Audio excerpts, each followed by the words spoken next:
एक छोटे से शहर लखनऊ के पास बसे शांत गांव में राधिका नाम की एक समझदार बहू रहती थी। उसकी शादी बड़े किसान परिवार में हुई थी। घर में सास सावित्री देवी, ससुर राम प्रसाद जी, देवर मोहित और छोटी ननद पूजा रहते थे। राधिका सबका बहुत ध्यान रखती थी, लेकिन उसकी एक खास आदत थी। उसे रहस्यों को सुलझाने का बहुत शौक था।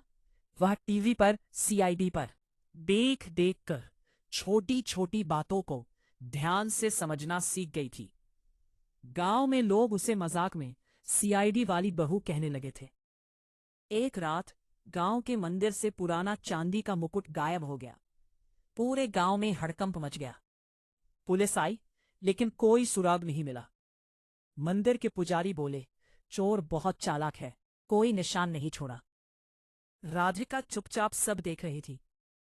उसने मंदिर के बाहर मिट्टी में अजीब जूतों के निशान देखे। फिर उसने देखा कि मंदिर की घंटी पर हल्का सा तेल लगा हुआ था। उसे शक हुआ कि चोर गांव का ही कोई आदमी है। अगले दिन उसने गांव वालों से बातें करनी शुरू की। तभी उसे पता चला कि गांव का बनवारी काका अचानक बहुत पैसे खर्च करने लगा है।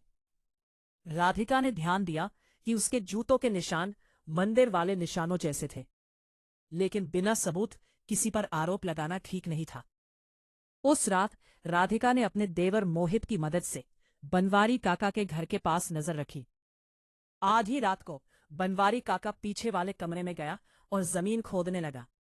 राधिका ने तुरंत पुलिस को बुला लिया। जब जमीन खोदी गई तो मंदिर का चांदी का मुकुट वही दबा मिला। पूरा गांव हैरान रह गया। पुलिस इंस्पेक्टर ने कहा, राधिका जी, आप तो सच में सीआईडी ऑफिसर से कम नहीं है।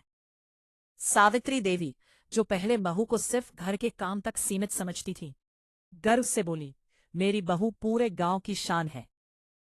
उस दिन के बाद गांव में जब भी कोई छोटी बड़ी चोरी या रहस्य होता, कहते, सीआईडी वाली बहू को बुलाओ। राधिका मुस्कुराकर कहती, रहस्य कितना भी बड़ा हो, सच एक दिन सामने आ ही जाता है।